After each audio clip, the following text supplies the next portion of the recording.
और इस बीच मुंबई में कोरोना के बढ़ते मामलों के बीच बीएमसी की क्या तैयारियां हैं, हमारी संवाददाता एकता सूरी ने इस पर बात की है बीएमसी के एडिशनल कमिश्नर सुरेश काकनी से। आइए आपको सुनाते हैं। सर, ये जानना चाहेंगे कि प्लान ऑफ एक्शन अब क्या है, क्योंकि एक बार फिर से मामले बढ़ रहे हैं। हमने हर जगह जैसे जैसे मतलब रेलवे स्टेशन पे है, जो बस स्टॉप है, उसके अलावा जहाँ ज़्यादा गर्दी होती है, रेस्टोरेंट्स है, और अभी शादियों का सीज़न भी अभी चल रहा है, तो शादियों के सीज़न में भी जमावड़ा ज़्यादा ना हो, जो हमने नियम बनाए हैं उसका कड़ाई से पालन हो, इसके लिए भी हमने हर तरीके का प्रयास किया है। जैसे रेस्टोरेंट है या शादियों के जो हॉल है, वहाँ पे हमने टीमें बनाई हैं और वो जाकर चेक करती है कि वहाँ पे नियमों का पालन हो रहा है नहीं हो रहा है। ट्रेन में भी हम अभी मार्शल हम लगा रहे हैं, ताकि अगर कोई बिना मास्क के ट्रेन में कोई यूज़ करता है, इस्तेमाल करता है, तो उससे भी उसको भी हम फाइन लगाएंगे। अगर किसी नियम का पालन नहीं किया, नियम तोड़ा, तो उसके लिए कार्रवाई क्या है, उसके लिए पनिशमेंट क्या है? उसके जैसा तो मैंने कहा कि जैसे मास्क नहीं लगाते हैं कोई, तो 200 रुपये दंड उसको हम करते हैं, उसको फ्री में मास्क भी देते हैं ताकि वो मास्क लगाए।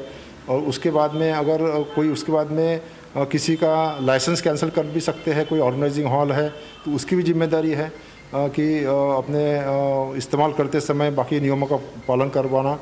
तीसरा, हम पुलिस केस भी कर सकते हैं, जो ऑर्गेनाइज़र है, जो ऑपरेटर है, वो दोनों पे भी हम पुलिस केस भी कर सकते हैं। जो इलाकों में आपने बोला हाई सोसाइटीज़ में केसेस बढ़ रहे हैं, क्या लोकल लॉकडाउन के लेवल पर आप लोग देख रहे हैं कि अगर किसी इलाके में बढ़े तो बिल्डिंग दोबारा सील होगी या फिर वो पर्टिकुलर एरिया लॉकडाउन में जाएगा? जहाँ पे 2 से ऊपर मरीज पाए जाते हैं तो वहाँ पे हम फ्लोर सील करते हैं, और 5 से ऊपर मरीज पाए जाते हैं एक आधी बिल्डिंग में तो बिल्डिंग सील करते हैं। वो नियम तो आज भी लागू है, और उसमें भी हमने अभी तक भी कुछ बिल्डिंग हमने सीलिंग में रखी है। तो अगर एक ही अहाते में, एक ही एरिया में अगर ज़्यादा पाए जाते हैं, तो बिल्डिंग का जो सोसाइटी का इलाका है, जो 2 बिल्डिंग रहती है, एक प्रीमाइसेस में 3 बिल्डिंग रहती है, तो उसको भी हम कंटेनमेंट जोन में तब्दील करने की हमारी तैयारी है। घरों में गैदरिंग हो गई है, बिल्डिंग के टेरेसेस पर पार्टीज हो रही हैं, उनमें भी रेट का कोई प्लान है? उसमें हमने सोसाइटी को ये कहा है, सोसाइटी के जो ऑफिस बियरर रहते हैं उनको ये कहा है कि अगर ऐसी कोई पार्टी अगर होती है तो उसमें आप भी जिम्मेदार रहेंगे और आप पे भी कार्रवाई हो सकती है। चलिए आगे बढ़ते हैं, अब रुक करते हैं अगली खबर का। पेट्रोल डीजल की कीमतों में फिलहाल राहत की कोई उम्मीद नहीं दिख रही है। आज लगातार 10वें दिन भी तेल कंपनियों ने कीमतें बढ़ा दी हैं।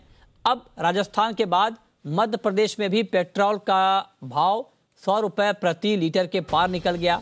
आज मध्य प्रदेश के अनूपपुर में पेट्रोल 100 रुपये 25 पैसे प्रति लीटर पर चला गया है। कल राजस्थान के श्रीगंगानगर में पेट्रोल की कीमत 100 रुपये के पार चली गई थी। दिल्ली में पेट्रोल की कीमत अब 90 रुपये के करीब पहुंच चुकी है।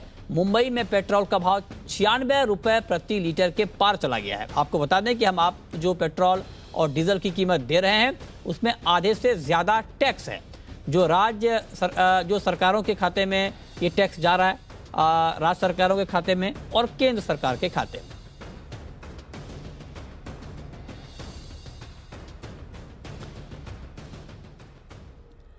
और इस बीच पेट्रोल डीजल की कीमतों में लगी आग से सियासी पारा भी चढ़ गया है। महाराष्ट्र कांग्रेस के अध्यक्ष नाना पटोले ने अमिताभ बच्चन और अक्षय कुमार को धमकी दी है। नाना पटोले का कहना है कि अक्षय कुमार और अमिताभ बच्चन महंगाई के खिलाफ ट्वीट क्यों नहीं कर रहे हैं।